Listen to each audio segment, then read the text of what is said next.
Hey, it's Rick and Grant from the Brilyant Heathanz podcast.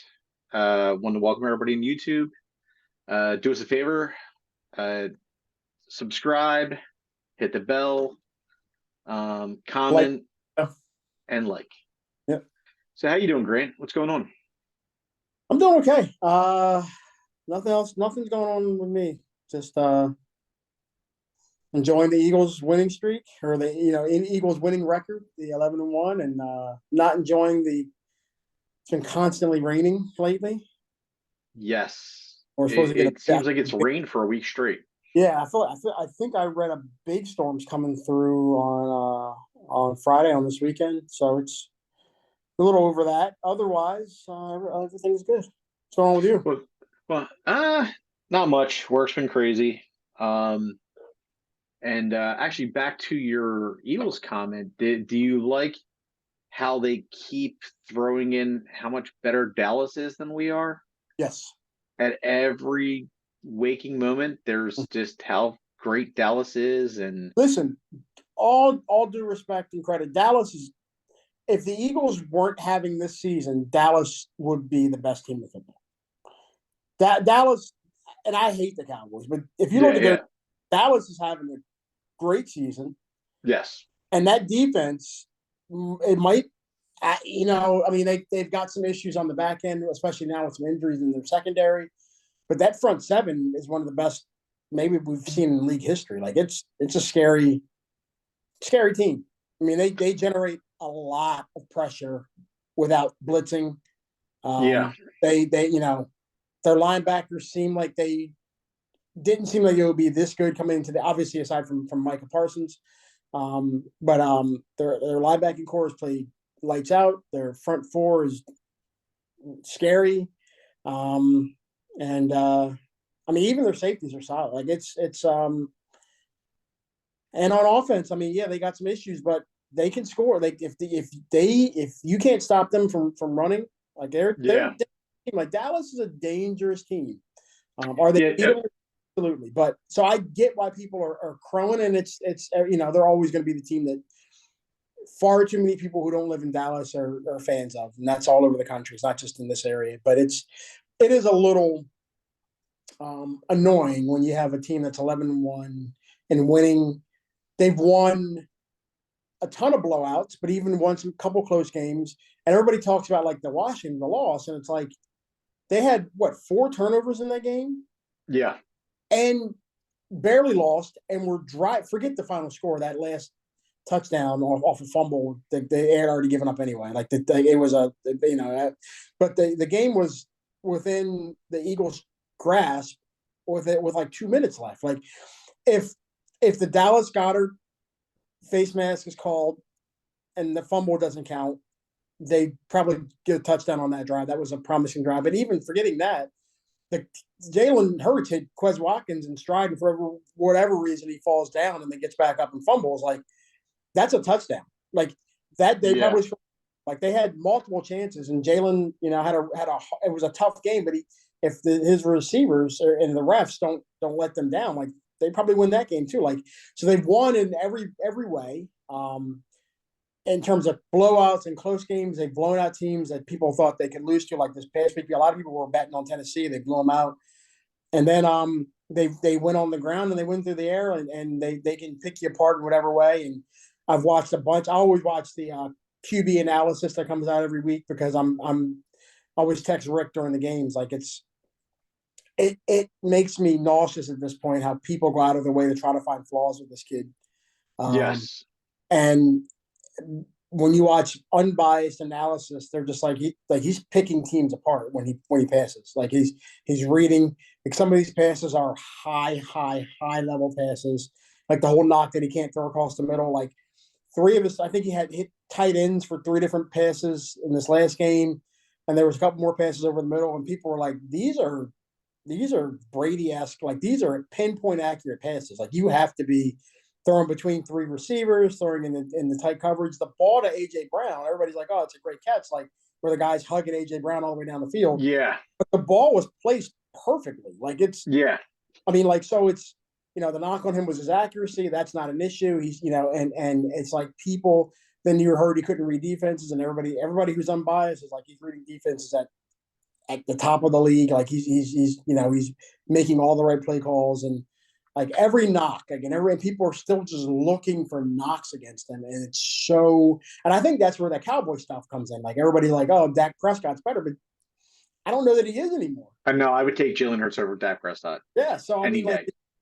it's everybody's looking for these reasons not to go against this kid, and it's weird too because somebody said the same thing. Like said it about T.J. Edwards. There was an Eagles commentator, but said like it's funny how based on where you're drafted, people decide that you can or can't play.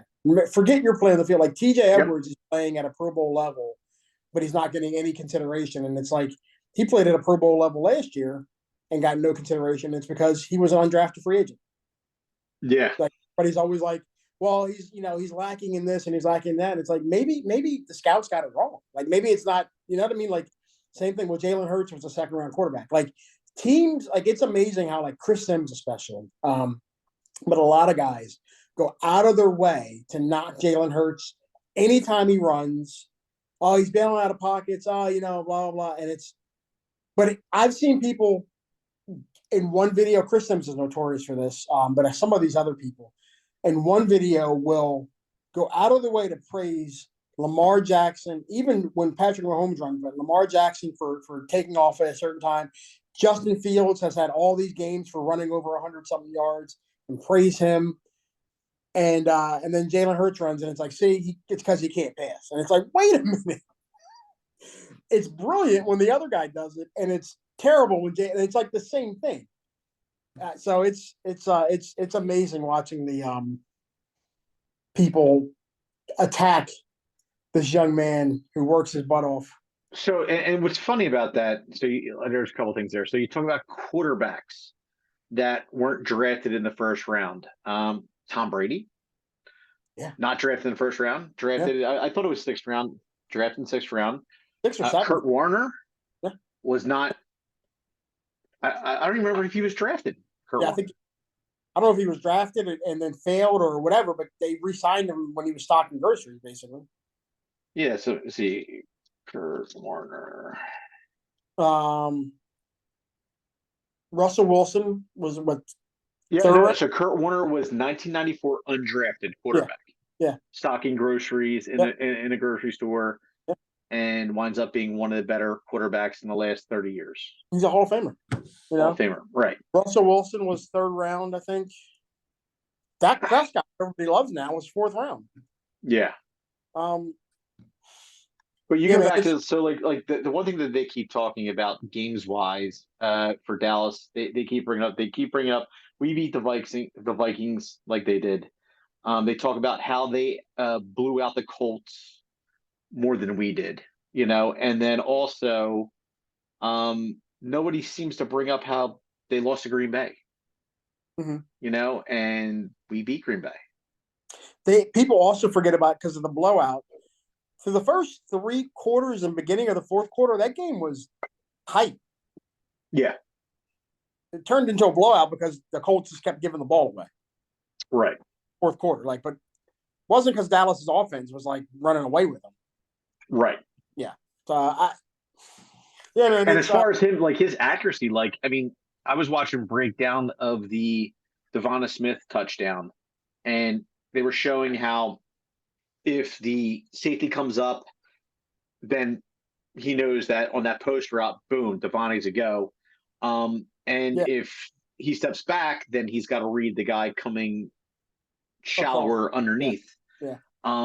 But you're talking milliseconds of like when they played that tape over and over, how quick he read that play. It was like, that's not somebody that is a half decent quarterback is going to make that quick of a decision. And last year, and we talked a lot about it last year, how he wasn't the most accurate, but he did well last year. Like he is accurate this year. Yeah. 2 plays in a row, he threw a touchdown to AJ Brown. The first one, AJ Brown was out by a toe, and then that was right back on the other side of the field, and that was a dime. Yes. Like even the broadcast was like, it was like I forget which the guy who was the tight end for Carolina, I forget his name. Olsen. Yeah, Yeah, he was like that. Looked like that ball was dropped out of the sky, like out of the sky. into AJ Brown's hands. Like that was a perfect pass.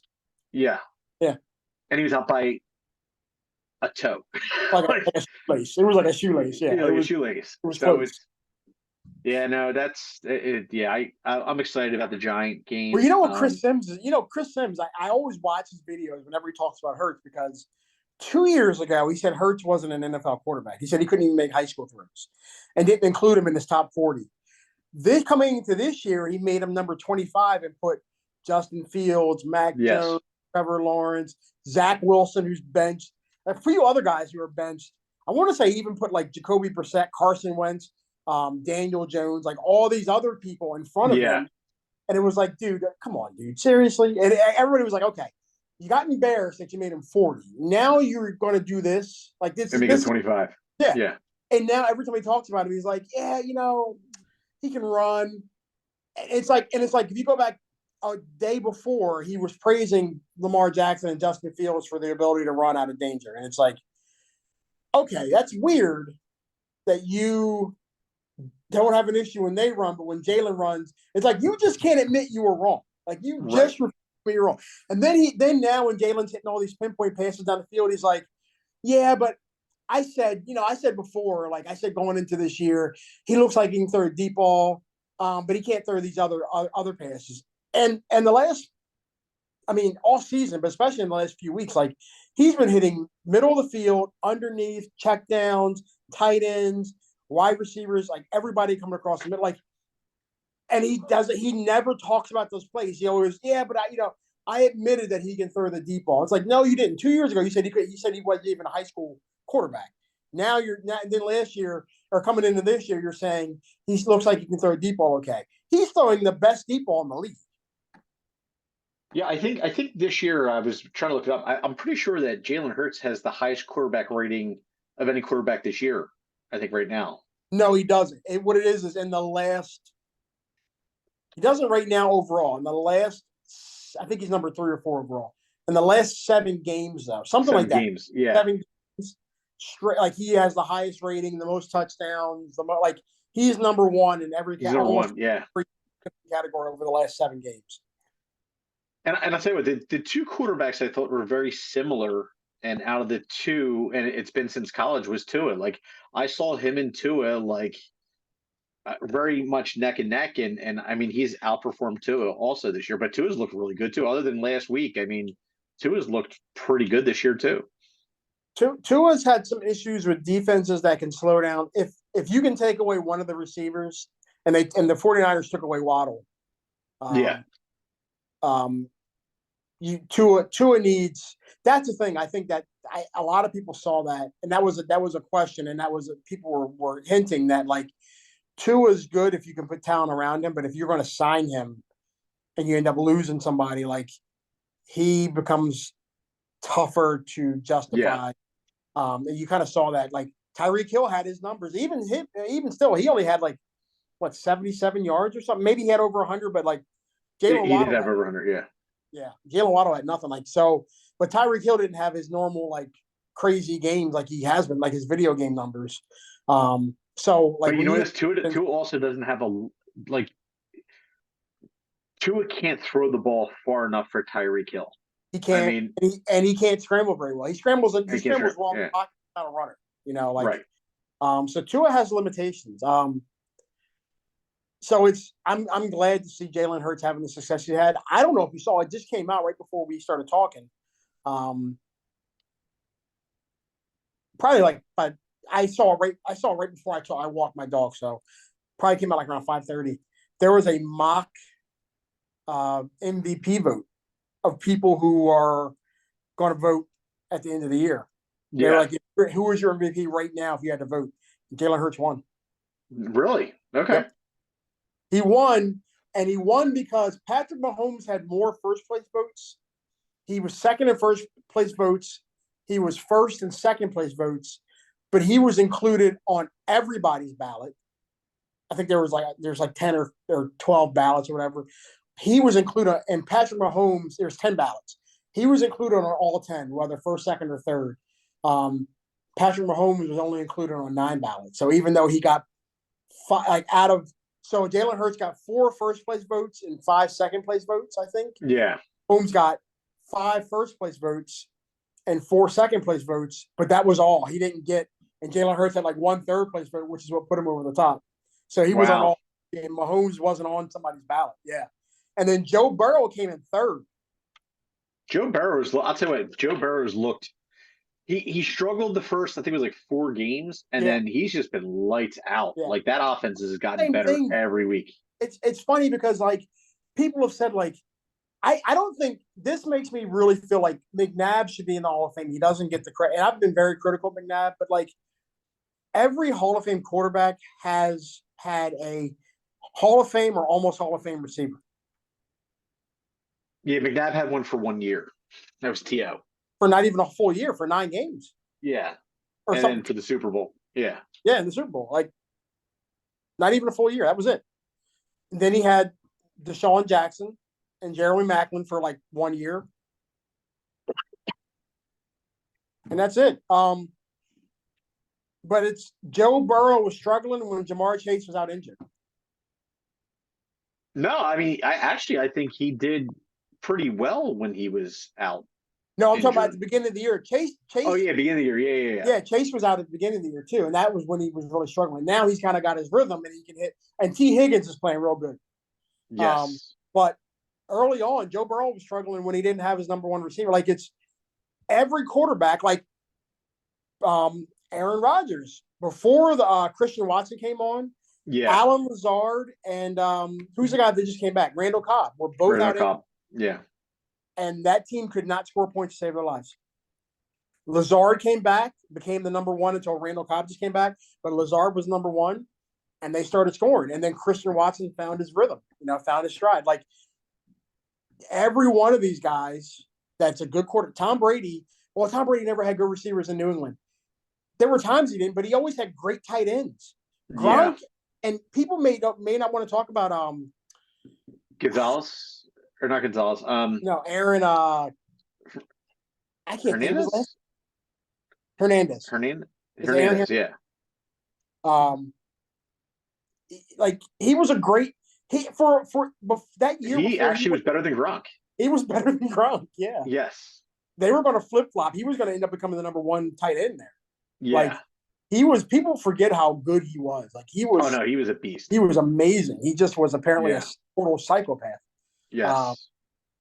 But yeah, man, like that, like Brady, and then Brady had decent receivers, but I mean, like all those guys had like Hall of Fame level players that were great quarterbacks. McNabb never did, Terrence Small. People were trying to knock Hurts. People were trying to knock Hurts. Oh, he wasn't good until he got AJ Brown, and it's like Josh Allen wasn't good until he got Stephon Diggs.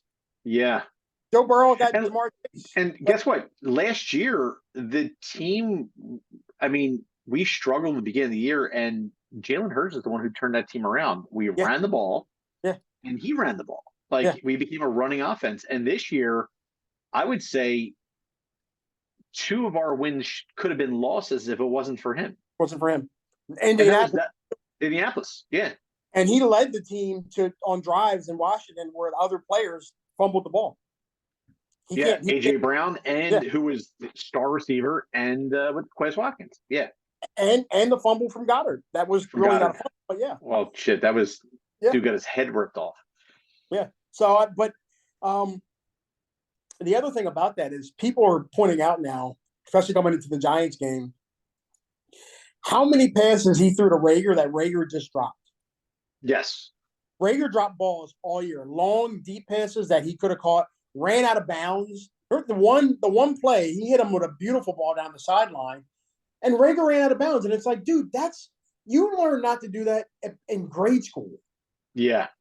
Like he ran, and people kept saying, like, every analyst was like, Rager runs every route wrong.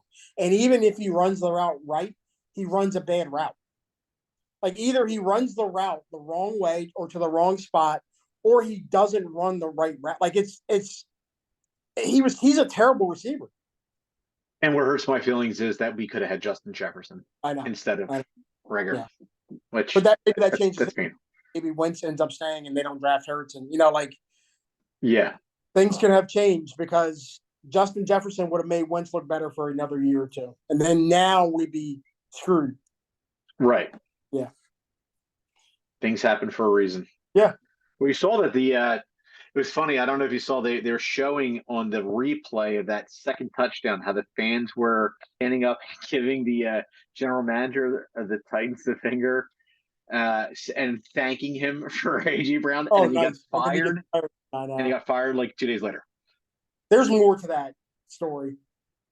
Was it a personal There's, thing? there's got to be more to that story. Well, Oh yeah, I was listening to one of the local radio stations, 97.5. They get Adam Schefter on every yeah, Wednesday morning. And it's usually after I get to work. So I'll listen to the replay like halfway through the day. They post the replay of that call like around like 11 or 12. So I started on YouTube and I was listening to it. And Adam Schefter he said, there's more to that story. He's like, I don't have the details, but one of the things that's come out, and that if you're in the Tennessee area on their local radio, is that a lot of the moves he made, even if it was like just signing somebody, let alone the big moves, but there were a lot. He got into a habit of making moves without telling the owner first. oh okay, And like they believe that the AJ Brown trade was made without telling the owner first. And the owner's been it's been kind of stuck in his craw all year. right, And then AJ comes out and does that, and he was just like, I've had enough. Like I've had enough yeah, of it. So but there appears to be more to that story because it's weird. Like somebody on that show pointed out, like before Tennessee hired him, they had been like 5-30 something for like the year or two prior. Like they had lost like a yeah, ton of, and then they hired him, and they've been a winning franchise since they brought him in. right, So it's like for them to part ways with him, like he must have really messed up. yeah, And it's more than AJ Brown because they're still having a winning season. They're still going to win that division. I mean, it's a trash division, but they're going to win that division. So they're going to make the playoffs. And it looks like they got some talent on that. Treylon Burks is it looks good. going to be good, and they drafted some guys in the secondary. Prior to the Eagles game, their secondary had been playing actually pretty well. Like they Yeah, weren't their run defense. Everybody talks about their run defense and their front seven, but their back end isn't as bad as it looked in that game. Like the Eagles Jalen Hurts just picked them apart. Like he just played yeah. really I know there was an injury early on. Their best early on, out. and then when AJ ran over the one cornerback, he went out for the game at that Yeah, point too. yeah. Which that was sad. When I saw that flag get thrown, I was like, you got to be kidding me, because I thought they were going to try to call offensive Dude, pass there interference. was but there was a bunch of pass interference in that game that they didn't even call. Yeah, Like even on the Quez, remember the deep ball that Quez dropped? Jalen was getting hit as he threw it. It was and he stood in there and he threw a deep ball down the middle. There was like a post. yes, yeah. And Quez had to jump for it because Jalen got hit. Like he Right. didn't knock down, but the defensive tackle pushed Sam Alu into Jalen Hurts and got his arm on Jalen Hurts as Yeah, he was going, so he couldn't step into the ball. So the ball didn't travel as far as he wanted to go, like toward the right sideline, but it was like right down the middle. It was like a post, middle yep, right, and it hit Quez in the hands, and he dropped it. But if you watch before he goes to jump for it, the corner, because he beats the corner grabs his arm. grabs arm. Yes, Yeah, yeah. yeah, and the refs didn't even call it. That should have been a pass. And then he got called. He got a pass interference call for him later on. But like there was a bunch of times they could have called there for pass interference. That was a frustrating game. And listen, we have probably one of the best, if not the best, offensive line in the league. How many times can you jump offside? Oh God, dude, that was bad. Like every play. I mean, Yeah, Dickerson got called for like two or three. It just Kelsey was at least two. Like it was bad. yeah. And No, there's a lot of, and there's so many bullshit, I think, holding calls too. yeah. Listen, you can Well, call that's holding on every play. holding on almost every play. Yeah, that's what I'm saying. Like you call almost every play, but some of them were bad. Like I remember the one. I don't. It might have been Malata. It wasn't Malata. I don't remember who it was, but his hands were inside, and the guy fell over. like he literally got pushed over, and because he was pushing him over, they called him for holding. I know. There was a lot of. I mean, the offensive line did not play their best in that game, No. but they still played well. You know, they Good enough that in the fourth quarter, I mean, Jalen Hurts didn't even play. So I mean, most of the starters didn't play. yeah, Um, and I think there's some good things that came out of the game. I mean, one, I'm liking how they're inserting Cam Jurgens into like their jumbo package and stuff as a yes, guard. But it looks like one, he's got way more power than I thought he had because was considered undersized. I mean, if Kelsey retires or whenever Kelsey retires, he's gonna be good. I he like Cam. I like Cam Jurgens. and I hate to say preseason, he looked amazing in Yeah, he preseason. did. He did. Like he looked like Kelsey 2.0. Yeah, he Like did. Like in almost every way. Like he's gonna be good. and Um, and Kelsey handpicked him, yeah, yeah. which tells you that when Kelsey retires, he will probably have a scouting job with the Eagles With the the Eagles. following year. Yeah. Yeah.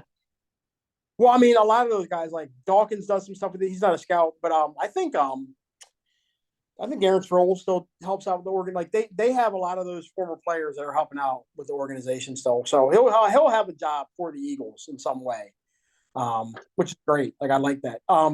But they got. I mean, we know Jordan Davis is going to be good. Milton Williams has come on a little bit more Yes. recently, so it's good to see him getting his feet under him. They got two linebackers, and I like Sean Bradley, who is a special teamer. And he's young, but he really only plays special teams. But whenever he's got a chance to play, he's looked pretty good. But then you got Davian Taylor, who had a great Yeah. preseason. But the two you're going to say his name. guys that got on the field in the fourth quarter, Christian Ellis and Nakobe Dean. Nakobe Dean. Oh my dude, I was practically jumping up and down every time he was on the field. Both played real well, man. Yeah, but dude, Both those guys. Dean had 6 tackles in I think it was 15 plays, like 15 snaps, 6 tackles, and the one he's being basically almost held, and making a tackle at the same time. They called on that play. Yeah, like it was insane. Yeah, and he was still the first one to the ball carrier. He's not a big guy, but his intelligence is crazy. That was the one thing I saw on a local guy that I think I sent you some of his videos before. He did a quick analysis on Nakobe Dean, and he's like, maybe the reason he didn't play early on is because in college he had time to learn the defense real well, and then he could use even though he's undersized, he could use his intelligence because he's smart as shit. Like he's an engineer. Like he got a degree in engineering. He uses intelligence to diagnose plays better than anybody on the field. And that's everything you heard about him. Smartest player on the field. That's why he was the leader of that defense. And that's what the guy said. It was like, now you can tell, like, he knows where the play is going before the other team. Like he was hitting holes before they were opening. Like as they were opening, he was meeting players in the hole. Like it was crazy. Like his diagnosis on all the plays was crazy fast. Yeah. You got him to play. He looked good. Christian Ellis looked good. Davian Taylor Blankenship looked good. What's that? Blankenship looked good. Blankenship looks good, and people are saying maybe they don't resign CJ. I think you still have to sign CJ. No, you had to sign CJ. I think Blankenship has to be your third safety, but maybe not. Maybe he starts. Maybe you move Marcus Epps. Maybe you let Marcus Epps walk. But I like Marcus Epps. I think he's gotten burned quite a few times this year. I haven't seen him get burned. I've seen there's argument on the Christian Watson play. The debate was on whose responsibility Watson was. Whoever it was, they both took a bad angle on the play. Watson runs like a 4.3 140. Like he's ridiculously fast, especially for a guy that big. Was Scott on him that play? No, it was a safety covering him over the top. Right. They both could have. They couldn't tell if it almost looked like Epps was passing him off. Right. Sorry, almost looked like Blankenship was, because I think Blankenship had him first, and almost like he thought he was going to pass him off, and then he saw Epps was out of position and tried to trail him and took a bad angle or something weird. Like I forget who had him first, but it looked like One thought he could pass him off, and then realized he couldn't, and then they both ended up chasing him. So I Right. don't know if Epps got burnt there. I, he's been good. He really has been good. If you look at his numbers, he's had a good year. He's been good this year. Dude, he's had some soft tackles too. Like I don't know, like coming back from like the days of B Dawk, like But then just tackling. people want him suspended because he blew up. Oh yeah, yeah. He's had some big. That's what I'm saying. Like I think people are go back and watch tape on him, especially after the season ends. I'm a Marcus Epps fan. Like he's had a pretty good year. Everybody has some bad plays. Honestly, he's gotten burnt in coverage more is CJ because he goes for picks a lot. He's Yeah. gotten more. He's given up more. His grade from PFF for like the first 4 or 5 games was pretty bad, even though he had a bunch of interceptions. Like because Yeah. he wasn't staying in coverage. He was blowing assignments and stuff. Like I don't know. I think CJ's a talent you can't let walk. I think Epps is a solid player. He knows the system, but Blankenship can play. Well, I mean, I don't see because I think you have to sign CJ, and I already think you have the other two under contract anyway, or you can No, give them Epps is contracts. Is he? yep. I mean, you'd still keep. I mean, listen, if you give them the right, Money. well, I don't know. Next year, you're going to have a lot of contracts coming up. Well, you got to sign Jalen in the offseason. You got, I thought he had one more year. He does, but like no agent's going to let him play. Yeah, He makes $1 million next year, yeah, and his agent would be insane to let him play for $1 million. Yeah, and risk an injury and not have any money on the back end. Like so they're going to have to sign him in the offseason. yeah, Um, that gives you another year. If he signs a deal, it won't start until 24.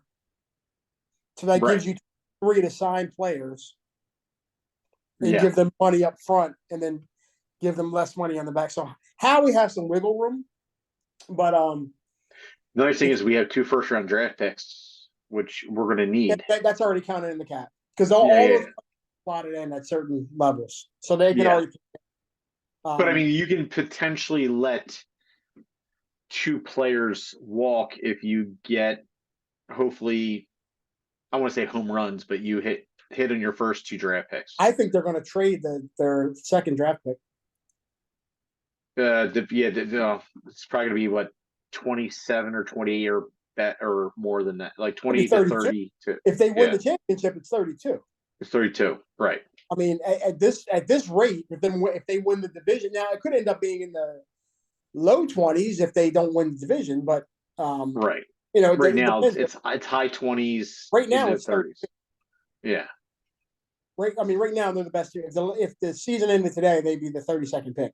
Right. So 31st. I forgot how many teams. Yeah, I think there's 32 teams. So 32nd pick. So I think they trade that pick and maybe move back and get a second rounder and a third rounder, or a Yeah. second and a fourth. Because they have 2 firsts, a second, a third. I think 2 sixths. I think that's all they have. I think they only have 6 picks. Let's see. They traded their 4th rounders. They traded. I didn't think we had that many. I think they have 6. See. I think they have 2 in the 6th and 2 in the 1st, and then the third, a second and a third, or something like that, or maybe a second and a 7th. Draft picks in 2023 draft. It's not easy to find anything easily there. Yeah, it doesn't say. I don't know why. You think it would be easy just to? I looked that up before, but I forget. After the CJ trade, I think somebody posted it, like analyzing the trade because they gave away a 4th to get him. Right. Well, you gave what? I think a 1 and a 3 for 1 and a 3 for AJ, right? Or was it 1 and 4 for AJ? You basically gave a 1, which was Traylon Burke, so it was the number 18 pick. Right. And it might have been a 3 or 4. I think they had multiple 4ths, and they gave them both away. Yeah. So I think they keep the Saints pick, and then they trade. Now Howie may also, depending on what he wants, because I think he wants 2 first-rounders. I don't think he wants that low first-rounder. He may trade that 5th pick that the Saints look like they're going to end up being the 5th pick. Right. He might trade that pick to get like 10 and 15 or something. You know what I mean? Like if somebody else has 2 picks lower, he might do that because I think he wants a cornerback and a defensive. I was going to say cornerback you need next year because you're probably going to let Bradbury go. Yeah.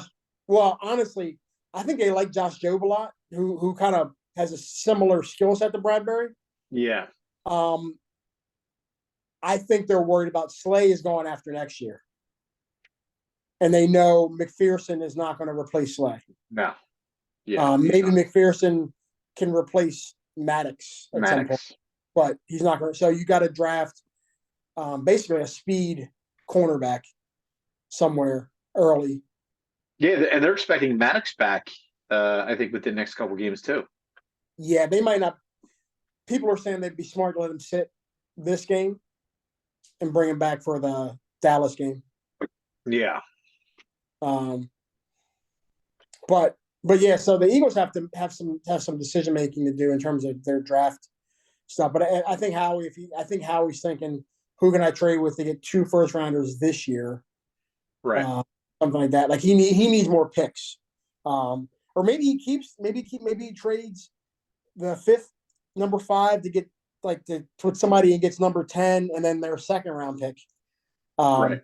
And then he keeps the 32nd, so he still ends up with 2 first-rounders, but then he gets 2 second-rounders too. You know, right? Because they got to hit. They got to hit in the draft, and they need to hit on guys who have high ceilings. Yes. Because you got Fletcher Cox leaving. I don't think they re-signed Cox or Hargrave Hargrave because they're both free agents.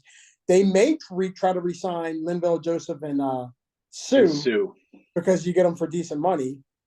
And really, they want to start Milton Williams and Jordan Davis ultimately. Yeah. And I think they still like Toi Pelotu. So I think that's their plan. But I think they want to draft the defensive end because Sweat's he's been solid. Yeah, he's solid. Yeah. But I don't think Graham's going to retire. Yeah, but probably after this year. They need a guy who's a double-digit sack guy. And I don't know that. I think Sweat is a consistent 8-9, 7-8-9. But I don't know that he's ever a consistent double digit. I think they need that guy.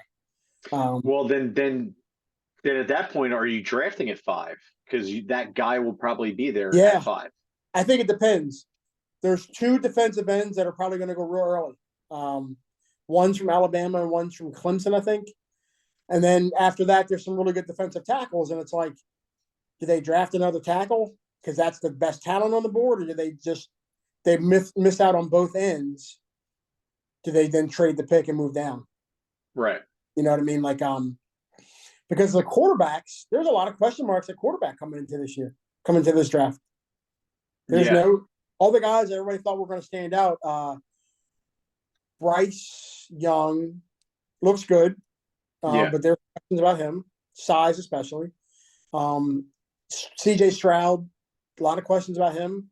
Everybody thought he was going to have a way better year than he's had this year. Will Levis, I forget how you say his last name, who out of Kentucky, I think. A lot of people thought he was a top 10 pick, and now it looks like, he just declared, and he's not playing in their bowl game, but he had a worse year this year than he had his junior year or whatever. Like, so there's questions on if he's going to be if he's going to be even a first-round pick at this point. So there's a lot of questions. They're thinking that Texans are going to pick one, and then they're probably going to have to go quarterback. Yeah, they'll probably take either Young or Stroud. Right. But then Panthers need a quarterback unless they stick with Darnold in the next year, which I doubt they will. Well, the Panthers put money into. Well, wait, what did they trade that pick?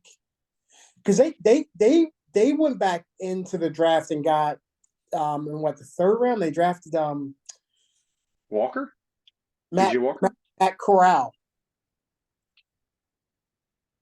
I don't even know who that is. Yeah, man, he was with Ole Miss, I think. I can't remember. A couple of years ago, he had a really good college career, but there were a lot of questions about his prospects as a pro because he was undersized, had played in a run option or a repass option offense first, Yeah, and Matt Rule runs more of a pro style, and all these things. And there were questions about if he was going to, and then he went and got some kind of injury.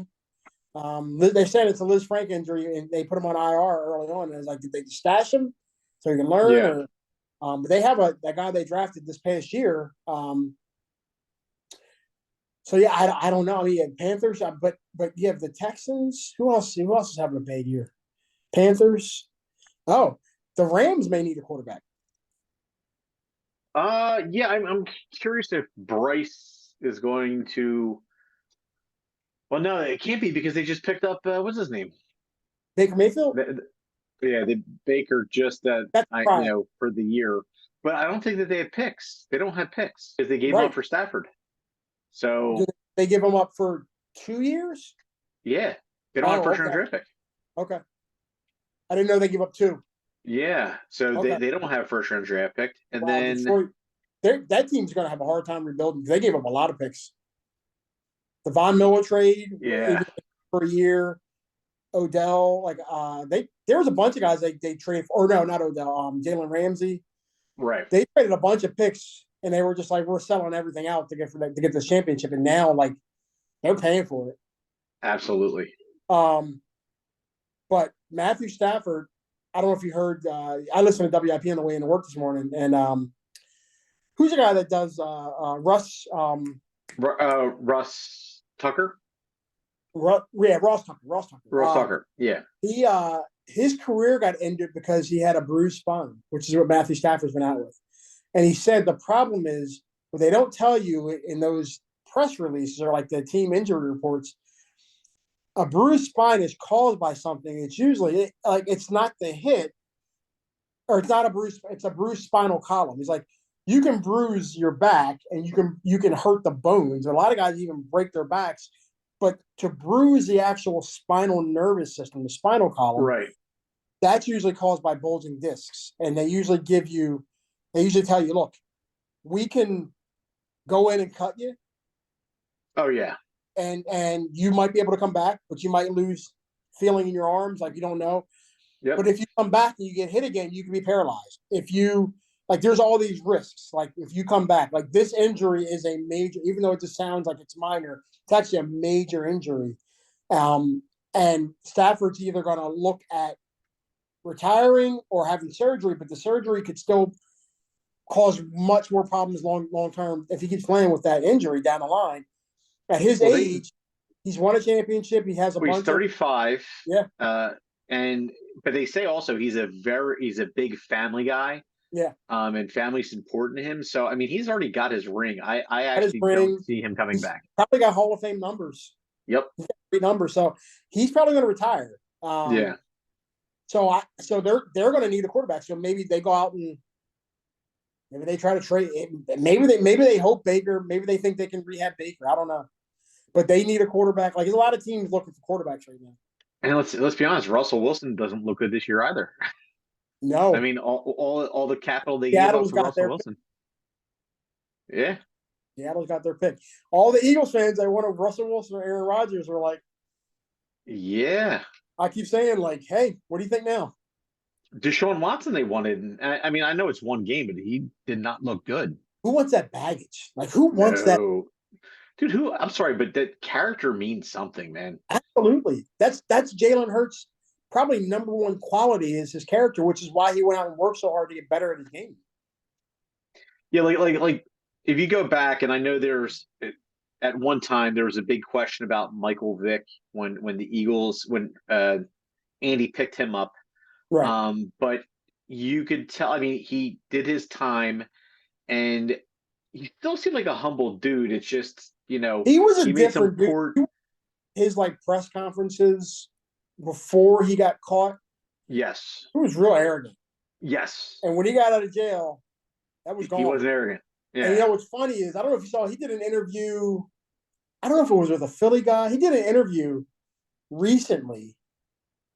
And I think they even talked to people who corroborated. And don't forget, the Eagles under Andy Reid, they did homework deep. They had a detective that went out and did homework on everybody.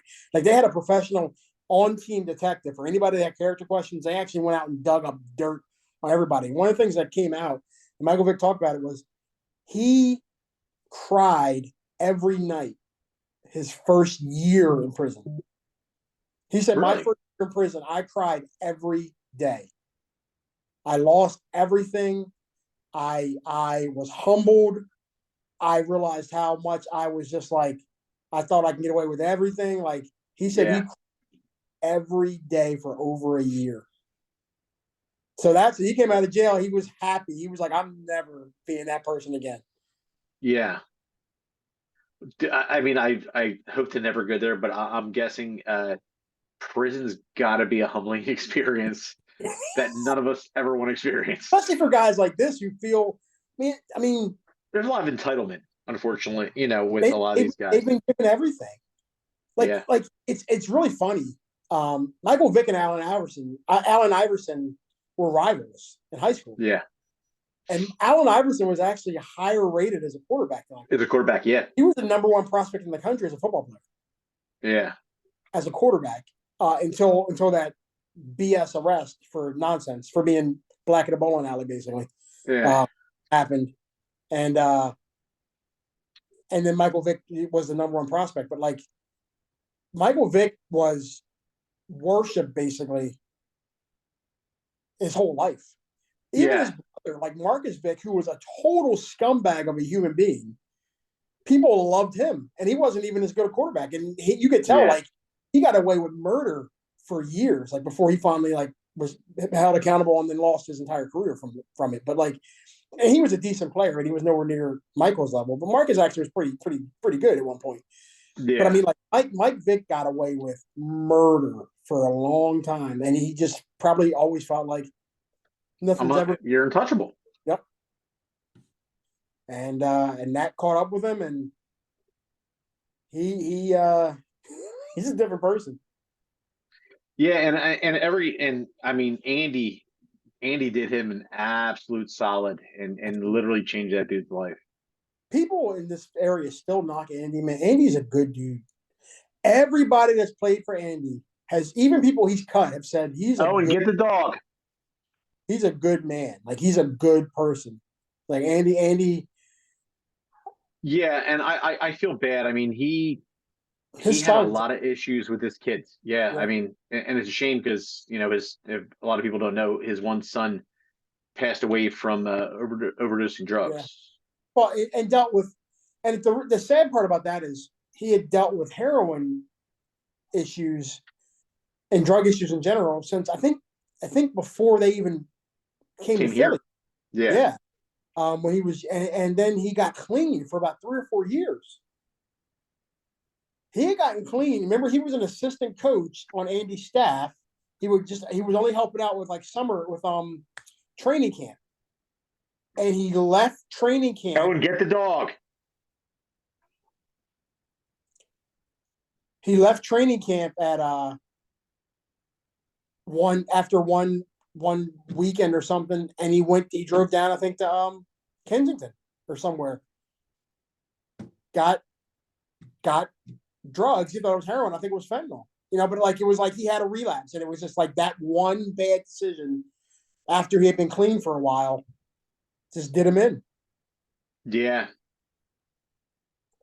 and that was right around when I think fentanyl really actually started It taking was off. when it first started, and now the Yeah, other side, obviously, apparently an alcoholic, and um, now I think he's going to serve a year in jail. I thought it was longer than that, Is it or okay? or is that just recent? No, remember Britt, the one who Brett, yeah. killed that little girl driving drunk. Because I know the girls' families beside themselves On because he's really getting no time basically for killing their like I think it was like a preteen. I think it was a girl. I think the girl was like under 10 or something. right. It's a shame, man. And he's done his best to give his kids, because Britt worked on that staff. Like he's tried to keep his kids around him to try to protect him. And No. All right, let me. You know what? I'm gonna let's end this now. I got people keep coming in, and interrupting me. It's all right. All right. Well, All right. hey, I hope everybody had a good time. Good night, and YouTube, have a good night. Take care. See you later.